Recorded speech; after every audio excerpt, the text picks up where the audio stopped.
I'm Clark Stacy. I'm the CEO of WildWorks. We make games for kids. We try to make entertainment with substance, we think. We got started in 2003, actually, and we were called Smart Bomb Interactive. This was the beginning of the company.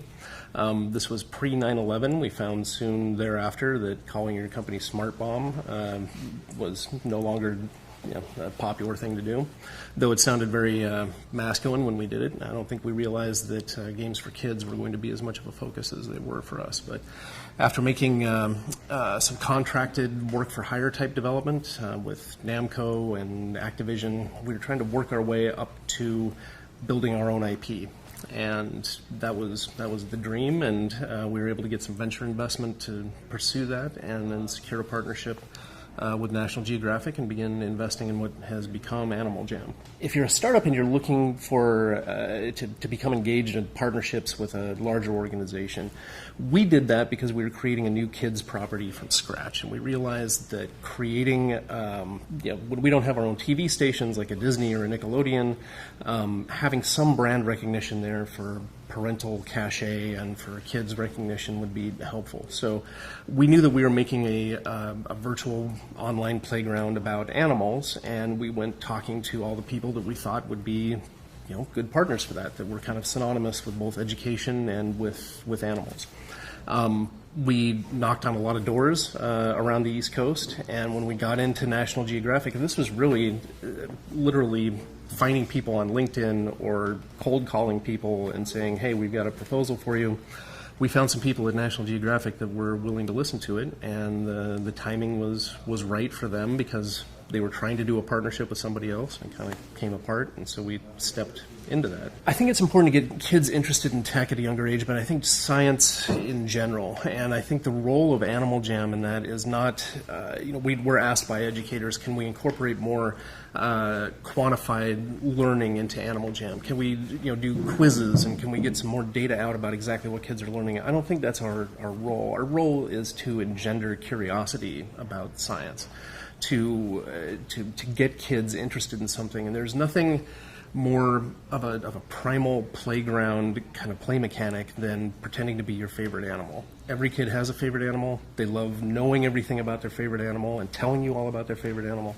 So if we get them curious about that, we get them curious about the biomes and the biology and everything behind it, then we give them the ability to drill down on the stuff that interests them. That's much more engaged and productive learning than saying, here's 50 questions and here's what you're going to learn in the STEM category when you're done with this. It's if they're curious and they drive it, they get to it. Making fun part of what we do with kids is essential, because kids can tell immediately if you work for them or for the man. Right? If you work for teachers, if you work for mom, then they see right through it. They see right through it by the time they're 3 years old.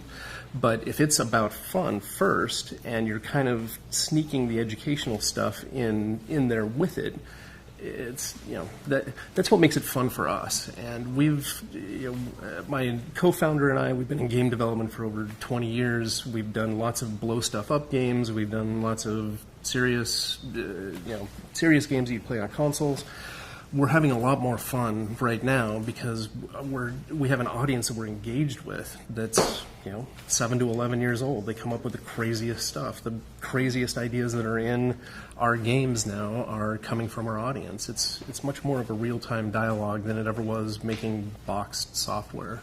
Making the platform secure for us, there's a technological challenge there. Communicating that security to parents is even more of a challenge.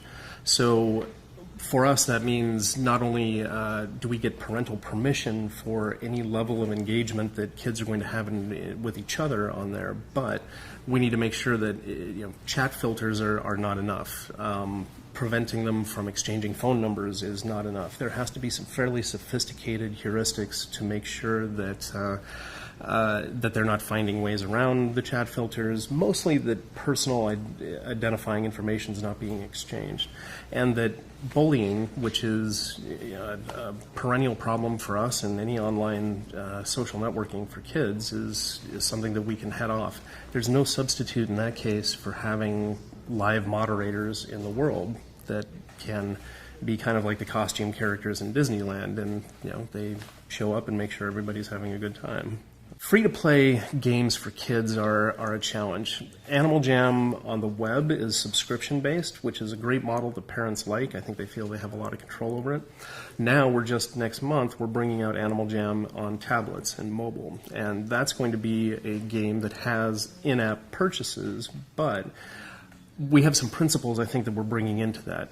We don't sell consumable items in there, so you can't go buy crunch berries that are gone in 30 minutes, as soon as the child buys them. We want the parent to be able to see the last purchase from the first purchase. So when they go into this game, it's not this never-ending money stream that's going to enable the child to play it. Children understand something in a game like a toy. So if you sell them a car in the game, it's not cool to then ask them to buy gas to run the car every time they want to drive it.